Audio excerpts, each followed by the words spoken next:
2008ko txaiak 6an, arratsalde partean, 2ak aldea hola izango zen, 2ak, igual 5ak aldea, ikusi genuen Twitterren, sos deiaken txio bat, aipatzen zuena lurjauzi bat izan zela Zaldibarren eta 2 pertsonaren bila, zebiltzala. Eta horrek eragin zuela autobidea moztea, ez?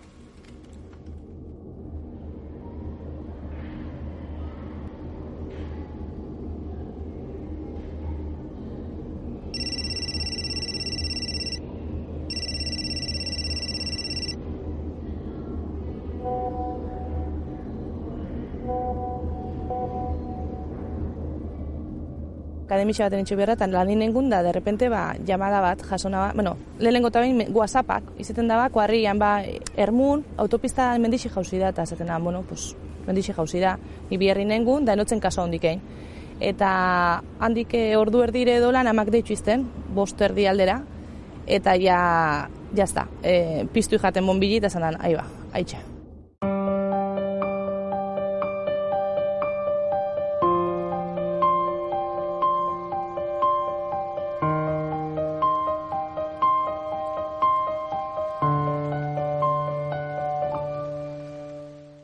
Urte bete dira Zaldibarko zabortegia amildu zenetik.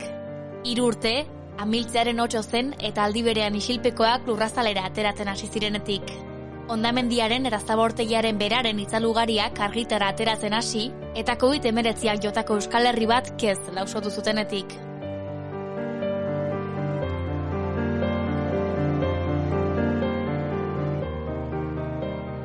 Azken 3 urteotan pasaden guztiaren sintesi bat da hau. Kinka podcastaren ale berezi bat. Zaldibarko auziaren hots eta soinu askotarikoak biltzen dituena. Testigantza gogor eta zorrotez osatua. Duela 2 urte jasoak dira Naia Sololuzeren hitzak eta Berriako editore Iñaki Petxarromanden azalpenak. Lehenagokoak dira beste batzuk, eta ale honetarako espresuki grabatuak beste batzuk. Imanol Magro Berriako lankidaren esanak, kasurako. Guztiak, oraindik ere itxigabe dagoen auzi baten inguruan bilduak.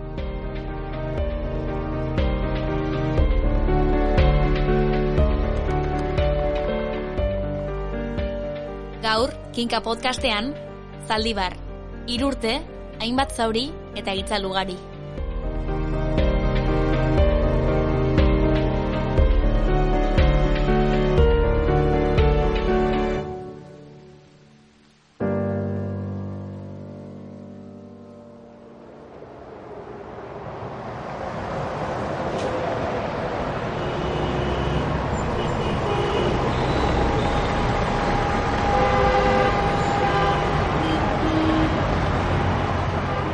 Ez nintzen kotxe hartzeko kapasa. Nire lankidik erusten nire gizonana, kotxi berak eruteko, nien nintzen kapasa manejetako, kotxi konduzteko, eta urte ginen azpeitxitxik Eibarra altzan harinen, eta karo, umita dana laga mamakin, bestan mamakin, da gero 2 ordu bidien, Eibarra eraietan, keston trafiku zauen, eta ezin nahi egote, eta bidin, desesperazio bat. Ezin nahi egau, amai deitxu eta deitxu, sose zakixen, karo, neupen akixen ezebez, inope zakixen ezebez, falta zala, eta listo. Sose pasau zala, baina ez genki nik enakixen zer. Bombi pizte jatzu, esatozunin mendixe jauzi da, ja imagina hona gaina autopista, nekixen hon zauen bertederu, eta zaten, bertederu jauzi da, eta haitxan, txabuli antxe da. Bertan, dana gainera.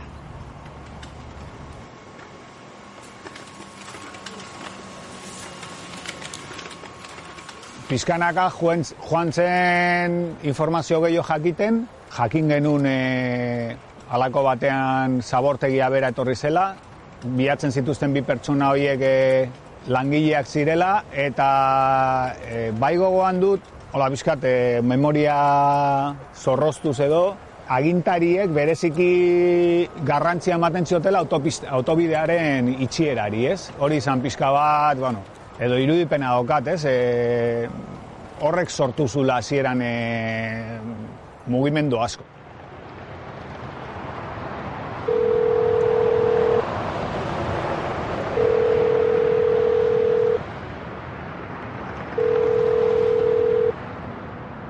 Karo, nire amak entzubanin bertederun izen zela zozer, eiban, haitxan telefonora deitxu mobila, eta ez dutzen inope hartzen, baina tonu mote ban. Eta akto segidu haitxe izetezan ez bertederoko telefonu hartzabana baskulan, ordu deitxu ban, bertederoko telefonora. Tan betonu mote ban, baina inopez ban hartzen, eta jamak esan, hemen zozera pasetan, eta zoze grabia. Eta baina, karo, ez dutzen esaten, ezer klaru ondioko. Dana konfirmau arte zeintzu zien falta zien da hori dana, ez dutzen ez ebezaten.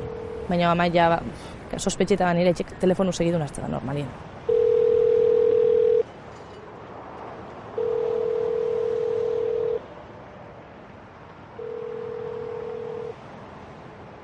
Azira nik nauken, esperantzi nauken, bizika agertzeko nizaten. Terremotutan da azken baten, jentie agertzen da egun eta etxe baten azpixen, o ez da, eta etxe txabola neuen, ez? Igual agertuko da, baina gero ja emergentzitako gabeko 10 kaldera ez askuen ez eukitzeko esperantza ikan ezaguela inoe biziketa. Da, bueno. Azkenengo golpi esaten dana, ez? Esatotzu eta undi dutxe.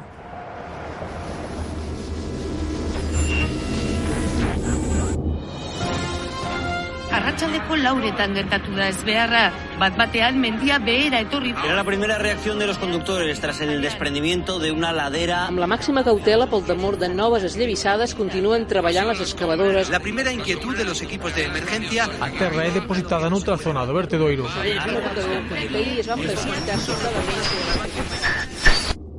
Hasiera baten ez askuen ez behitzeko telebiztaik ez eitxiko kasu notizixei, porque gauza asko urtengo zila, azken baten kaso mediatiko bat izango eta ez eitxiko kasoik. Eta ez ginen enteretan egixe esan kontau itxoskuen, emergentizitako deitzuztien irigoixien, da nahi han parau, la búsqueda, porque han encontrado amianto, y no sé qué, eta nik esaten zia, pero si ya sabían que había amianto. Hori bai izan otzen da. Sí, pero bueno, pues estaban sin protección, hasta encontrar ropa adecuada no pueden seguir buscandota. Vale, pues, azken baten, hasieran izan zin paroi asko, denpora asko gonzan gelditxute. Baina, genkigun bizik ezaguzela. Osi que orduan nik esatena, beste inori espazeti ezebe, eta topa da itxizela eta Joakin. Baina bai, gogorra da, ezatotzu ningatu inda. Eta ezatzu, baina zeba, esplikau zeba gatu dan.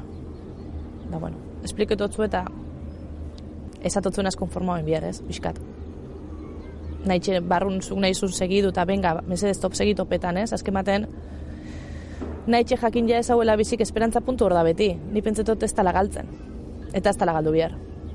Irudipena daukat gizarte osoan orokorrean goiz hortan jabetu ginela benetan albistea oso potoloa zela, ez?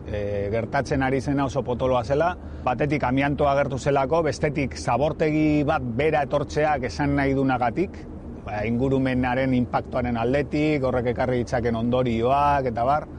Eta hasi ginen bereziki ikusten baita ere zenolako desajusteak egon ziren gobernuaren barruan bertan, ez? joatea berez herrizaingo saila koordinatzen duen ekipoa jakin gabe zabortegi horretan gai arriskutsuak zeudela, amiantoa bezala, guztiz harrigarria da, eta erakusten du baita ere pixka bat, hasieratik gai honetan Jaurlaritzak eduki zuen improvisazio maila, ez? Nago lehen minututik gaia zuzenean jarraitzen, beste batzutan ez lan istripuak direnean. Eta nik uste dut argi geratu egin behar dela, zer den momentu bakoitzean gertatzen ari dena. Edo naturaren edo izadiaren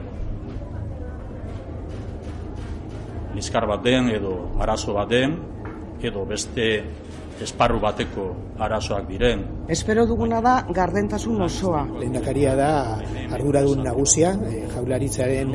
Gure taldeak eskatu zuen hiru sailburuen agerraldi...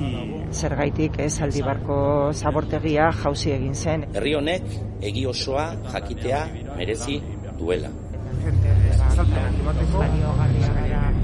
Inor pentsatzen aldu ni ez nagoela horren jakitu.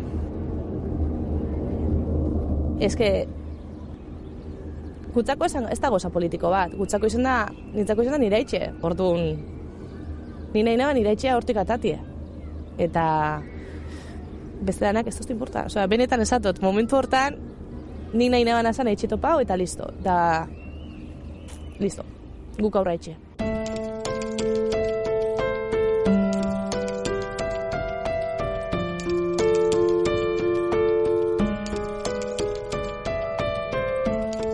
Egun korapilatsuak izan ziren otsailaren 6tik aurrerakoak. Non nahi entzun zitezkeen Zaldibarko luiziari buruzko albisteak, Euskal Herrian eta Euskal Herritik kanpo ere bai. Bi familia ez ezik gizarte oso bat interpelatu zuen gertakariak. Tartean, kazetariak.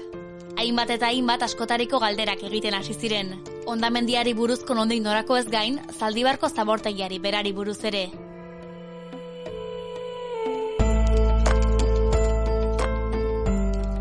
Berriak ere ikerketa lerro bat zabaldu zuen, eta hemen karakatuz agerian utzi zituen Zaldibarko zabortegiaren kudeaketari buruzko hainbat irregulartasun. Iñaki Petxarroma lankideak bertatik bertara aztertu zuen gaia.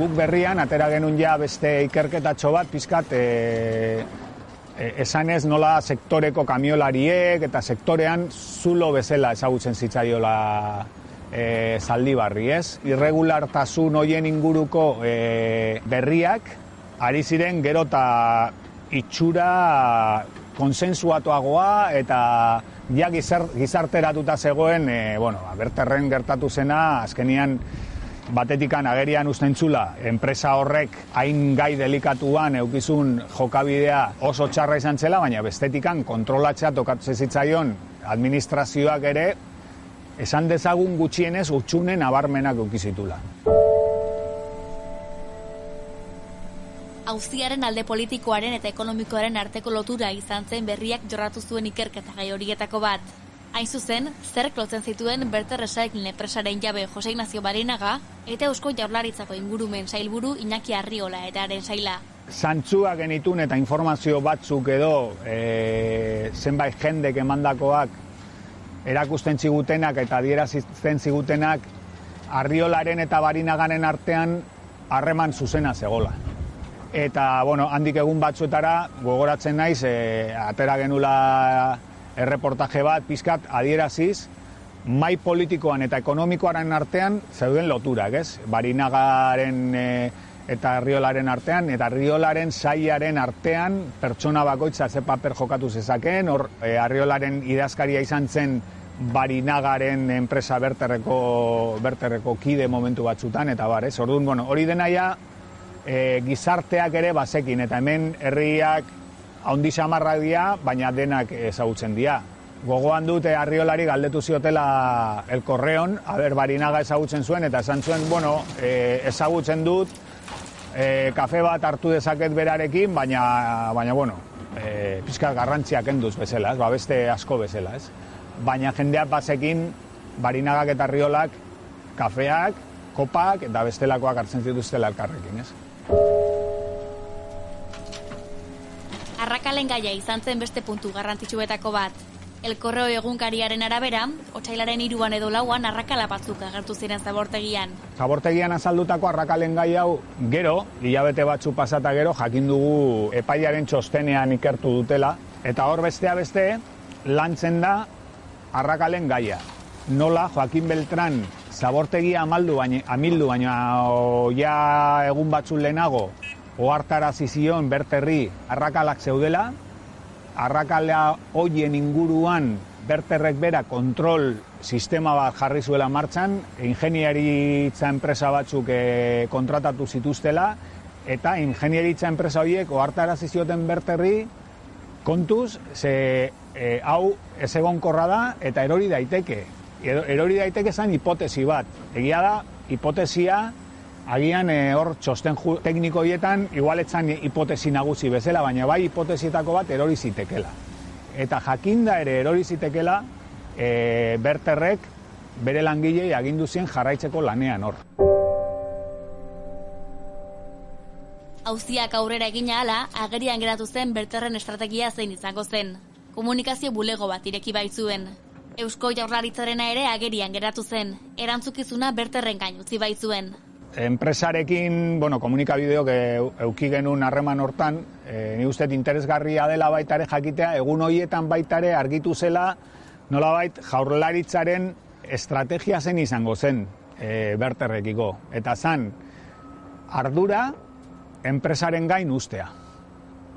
Zeren, klaro, prentxan azaltzen ari ziren irregulartasun hoie guztien atzean, jendeak egiten zuen galdera zen, ostia, irregulartasun haue denak egiten aritu dira eta kontrolatu behar zuen administrazioak ez du ezer egin, Jaurlaritzak berak bazekin hori zegola gizartean, galdera hori zegola gizartean, eta orduan Jaurlaritzaren estrategia juridikoa eta politikoa izan zen gertatutakoaren ardura zuzenean enpresari egostea.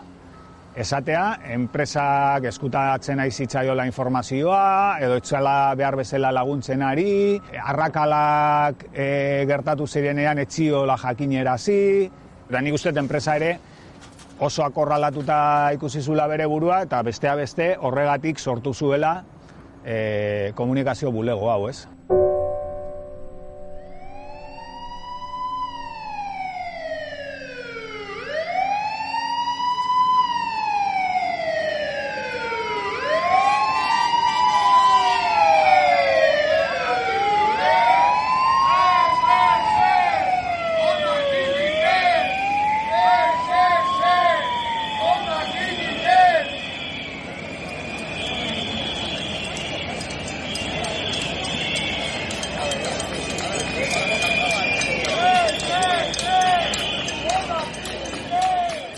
Txistuak, oiuak, lapiko hotxak, 11 modutara agertu zuten beren mina eta morrua herritarrek.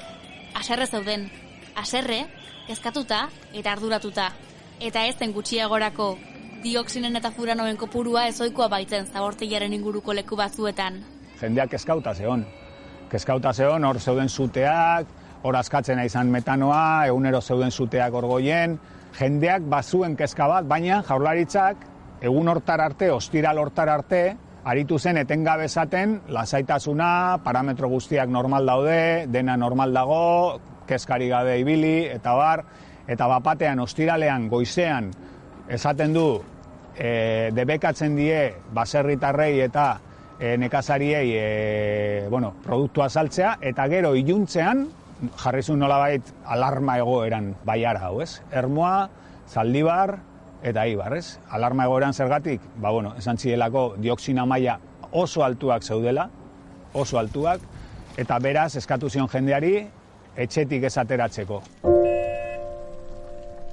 Irregulartasun eta akusazio gurutzatuak, gardentasun falta, gero eta korapilo gehiago zeituen Zaldibarko auziak, eta berriak beste baten berri eman zuen. Geneukan pizkar reserban informazio bat oso importantea, garraiolari batena esaten ziguna zabortegi horretan berak hainbat urtetan pasazula bertan eta zabortegi horretan beti botazula dena inungo kontroli gabe, dena nasita eta bar, ez?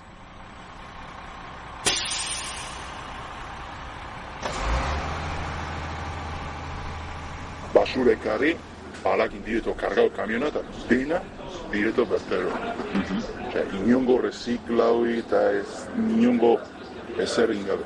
Da, entortzen zana, bidoia korrosibokin, inflamabliak, danetik. Amianto, danetik. Media, 50 bat tonela. 50 angora ezin da. Media, neu kamionak 60 tonelak inde, eaman ditut. Hau garbi.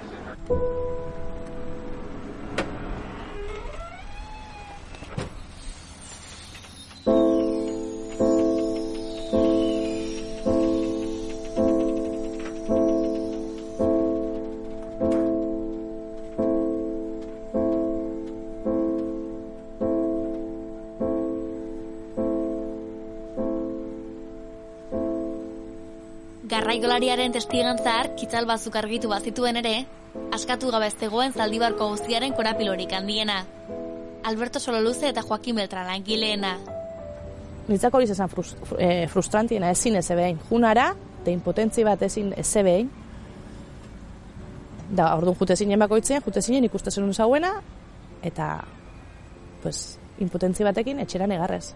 Egunero, jute ginen bakoitzen. Eta gero entzut osuz baitxe komentarixuk, Facebooken ikustu osuz, déjales ahí, si ya están muertos, déjales ahí, que total, están como si estuvieran en un cementerio. Gentik idatzi txitxuela gauzak. Eta esan itxotzue, ez lehi du, ez behitxu, eta ez datuzuna, ja, vale, pero es mi padre. Osea, nik ez nahi basura hartin egotia. Eta ez da merezi horregotiek. Eragozpen eta etenaldi askoren ondoren, 2008ko abuztuaren 16an topatu zituzten lehenengoz gorpuzki baten aztarnak. Berna ezur bat topatu zuten, baskula zegoen lekutik 23 metro sakonago. Ezin dut imaginau, ze pasetan dago esan, porque gu pasaugu abuztura erte kalbarixo bat, eta egiz izan, haitzen gorputze topa da benetik, kriston, tranquilidadi hartugu, ni bintzet, ja lo itxen azinaz, ama bueno, beste gauza bada azken baten bere biziko pareji jugako, baina ezin dut imaginauaren familixi semiek eta Andri eta pasetan dago esena, hori da inhumano. Eta espero topetie, ez da ben merezi. Azken baten, nire etxeta Joaquin izan die, 2 biktimas. 2 biktima. Senideek bazuten itxaropena bilangileak elkarrengandik gertu topatuko zituztela. Baina azkenean, ez zituzten Joaquin Beltranen gorpuzkiak aurkitu. Orduan, are pasetan da bizena, azken baten gu jabintzeta etxe bak egun dauen, baina eureko ondioko ez da, hori ez da, bape berreza. Orduan, azken baten, beti izan dutena ez, guk nahi txi ezautu ez, porque ez ginen ezautzen inundik inora, konparti dugu min bat, beste inok ez da bena entendiduko, momentu hortan. Orduan, horrek nahi txi nahi ez lotu itxe zaitxu. Era batera o bestera. Orduan, nahiz, sekulo ez ditxu ez aztuko, eta bakite eurepegu ez gaitxula aztuko. Nahi txe batzu zaian, nuni azpeitxin, da lehen bez ginen ezautzen. Baina azken baten horrek lotu itxe zaitxu. Era batera o bestera. Eta egunen baten, espero topatia alkarraz da esatia, behitxu, ze pasau jakun eta hori dana, baina momentun, eske situazio ez da hori. Gogorra da, situazio gogorra. Da eurentzako, ezin dut imaginau.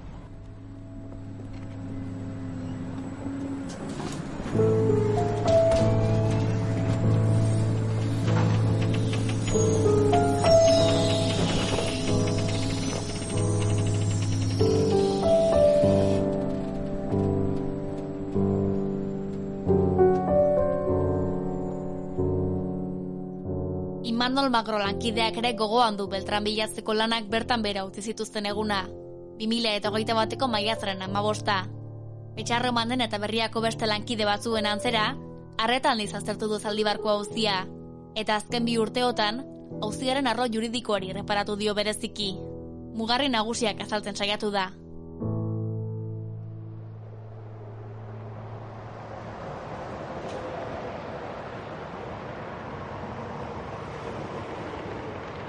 Bi auzibide izan ditu Zaldibarko auziak, langileen aurkako delituarena eta ingurumenari eragendako kalteena. Heriotzen inguruko auzibidea 2021ko irailean amaitu zen, akordio batekin. Nabarmentzekoa da, haren aurretik epaileak ez zituela sindikatuak akusazio partikular bezala onartu. Euskal Herrian aspaldian izandako lan istripu larriena eta sindikatuak kanpo gelditu ziren. Jose Ignacio Barinagak, Arrate Bilbaok eta Juan Etxebarriak euren erantzukizuna onartu zuten. Eta epaileak zuhurtziagabekeriazko giza hilketa egotzi zien. Besteak beste onartu zuten bazekitela 2018ko ikerketa batzuek azaleratu zutela zabortegian ez egonkortasun arazoak zeudela. Epaileak era berean frogatutzat eman zuen akusatuek bazekitela zabortegian arrakalak zeudela eta ez zutela ezer egin segurtasuna bermatzeko. Hiruek 6 hilabeteko zigorra onartu zuten. Eta 2 urtetik berakoa denez, ez ziren kartzelan sartu. Bildakoen senideek 1,5 milioi euro inguruko kalte ordaina jaso zuten. Inputazio berriak egongo balira ere, sententzia hauek irmoak dira. Alegia, auzi hori ez da berriz irekiko, eta irekitzekotan partzialki litzateke. Akordioa itxi eta gutxira, enpresa desegitea erabaki zuten jabeek. Biktimekin akordioa lortu, kalte ordainak adostu eta justu ondoren. Handik hilabetera, Jaurlaritzak ia 29 milioi euro eskatu dizkion Berterri zabortegian indako lanarengatik. Zehaztu behar da, hortik kanpo dela Bizkaiko Aldundiak bere gain harturiko 3 milioi euroko balioko lanak. Faktura osoaren berri emantzen lehen aldia izan zen. Nola ordainduko den oraindik harritzik dago. Kontuan hartu behar da, enpresa deseginda dagoela. Ingurumenean aurkako auziaren abazpenak harrituko du hori guztia. Nik uste dut, kasu honetan, diruaz hitz egitea ezinbestekoa dela. Gogoratu behar da, Berter Recycling negozio oso errentagarria zela. Berrianaren zenbakiak argitaratu genituen iazko otsailean. 15 milioi euroren irabazigarria jaso zituen enpresak 2012tik 2019ra. Zentzu horretan, azken urtea izan zen errentagarriena. 3,8 milioi euroko irabaziekin urte bakarrean pentsa. Eta gero hortaz gain, 9,5 milioi euroko funts bat zeukan gordea, zabortegia betetzean ura zigilatu eta erabatisteko. Hala ere, oraindik itxi gabe dago ingurumen kalteak ezpide dituen auzibidea. Instrukzio oso luzea darama, egia esan oso luze jotzen nahi den auzioa da. Pentsa, 2021ko urtarrilean hasi zen. Baina, lehen hilabetetan ia etzen aurrera pausorik egon. Hori bai, kasu honetan epaileak herri akusazioa onartu zuen. Herri akusazio hori, Euskal Herriko eskubide sozialen kartaren eta ekologistak martxaren arteko elkarlan bada. Eta biak epaiketan egongo dira. Alboan izango dituzte, Jaurlaritza, Aldundia eta interes publikoen defentsan egongo diren beste erakundeak. Auziak handik urte betera hartu zuen abiada. CEDEXek, Espainiako gobernuko herrilanetako ministerioaren esperimentazio zentroak, Luiziaren inguruko txostena epaileari eman zionean. Berrian esklusiban argitaratu genuen hondamendiaren 2. urteurreneko ale berezian. CEDEXen teknikariek arrazoi nagusi bat nabarmendu zuten erorikoa azaltzeko. Zabortegia eraiki zutenean, haren lurra eta paretaren gainean jarritako geomintzaren ezaugarriak, ez? Esaten zuten ez zela geomintze egokia jarri eta jarrezen geomintzarekin, haren ezaugarriekin, holako zehazte pasatzearen probabilidadea asko handitzen zela. Gero, 2. mailako beste arrazoi batzuk eraipatu zituzten, ez? Urpilaketa, zabortegiaren barruan urpila bat zegoen. Proiektuak izandako moldaketak eta kalkulo okerrak. Kalkulo okerren arira, CEDEXen teknikariek Lurtek Geoteknia Aholkularitza enpresak 2019an egineko egonkortasun ikerketa auzitan jartzen zuten. Ikerketa horri inputazio eta deklarazio eskarekin erantzun zion epaileak. Lurtekeko 2 teknikari deitu zituen ikertu gisa deklaratzera. Baina iazko ekainaren 12an, biek uko egin zioten deklaratzeari. Teknikari horietaz gain, lekuko eta ikertu gehiago ere deitu zituen epaileak. Nik hoien artean, nabarmenduko nuke iazko azaroan Jaurlaritzako ingurumen saileko 3 teknikari ikertu gisa deklaratzera deitu zituela. Zegatik nabarmendu, ez? Hondamendiaren eta Jaurlaritzaren balizko erantzukizun baten arteko lehen lotura da. Ja epaileak deitu du Jaurlaritzako norbait deklaratzera. Gero ikusiko beharko da noraino iristen diren. 3 prebarikazioa egotzi die. Teknikarietako 2 zabortegiak 2011an jaso zuen ingurumen baimenarekin harremana dute. Eta besteak 2017an zabortean eginiko azterketa batean parte hartu zuen.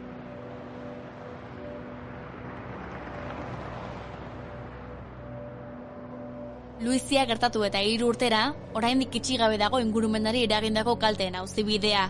Eusko Jaurlaritzako ikertuek deklaratu egin behar dute oraindik. Eta hondamendiaren erantzulean orden ere airean dago oraingoz. Jaurlaritzako ikertuen deklarazioa hilaren 28an izango da. Ez badute berriz ere atzeratzen. Haien deklarazioak zer ematen duen ikusi beharko da. Gaur garko zabortegiko lanak geldituta daude. Zabortegia zigilatzeko azken fasea falta da. Ingurumen kalteen epaiketako ebazpenak ardura zeinena diren argitzen lagundu beharko luke. Eta gastuak zeinen gain erortzen diren ebatzi. Ez da erraza esaten epaiketa noiz hasiko den, baina oso zaila dirudi uda baino lehen hastea. Ikusi beharko da epaileak oraindik instrukzioa beste 6 hilabetez luzatzen duen.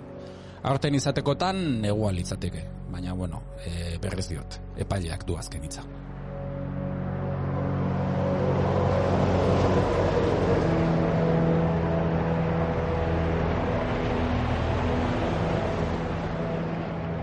Horrez gain, beste mugarri bat jar dezake ertzaintzak Zaldibarko zabortegiaren inguruan egindako ikerketa batek. Ikerketa horren arabera, kriminalitate zantzuak ikusi dituzte ustez delitu izaera duten ekintza batzuetan. Antza, berterrek eraikuntza lanak egin baitzituen urbanizatzekoak ez ziren lursail batzuetan. Beraz, ertzaintzak lurraldearen antolaketaren aurkako delitu zantzuak antzeman dituenez, epaitegiari helarazi dio ikerketa txostena kausa bat ireki edo ez erabakitzeko.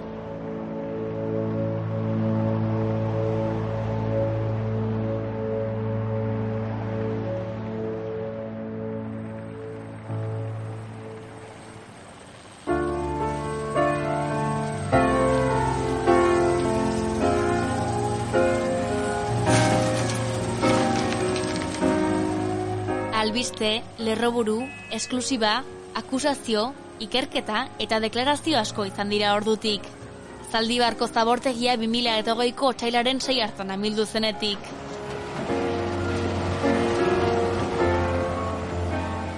Zoritxarrez, zaborra baino gauza gehiago harrapatu zituen Aztia Luiziak, hainbat zauri eta itzal ugari.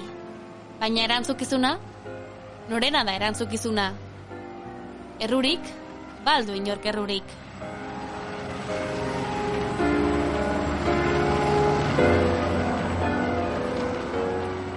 Pasauzanan errudune nik ez nakizien zein zan, ez aztaki zein dan, ez? Azkematen hori justixik esango dago. Baina momentu hartan, hasiera baten kistona morro nauken. Zahatxi pasauzan, ez? Esaten aban, zahatxi pasau da hau da nire itxe ez da oinamen. Zoze pasau da. Nik ezin dut suposiziorik egin zein dan errudune. Baina morru itzela. Zatozu, zeinek enduzten iria itxe batek kendu izte. Ez da hil gaixoik egon dalako o berak zozin da belako. Ez. Ez da hil mendixe zinmaz jauzi dalako. Ez. Osa, nik klaru dauket hori. Nire itxe erun iztie. Ez da berakun.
Miseria sortzen du, botere gozeak. Sortu dugun pozoia da torkigu bueltan, ez da kabitzen doia, alfombraz pietan. Herriak, Joaquin eta Alberto gertuko, etxeko behar ditu, Zaldibar argitu. Herriak, Joaquin eta Alberto gertuko, etxeko behar ditu, Zaldibar argitu.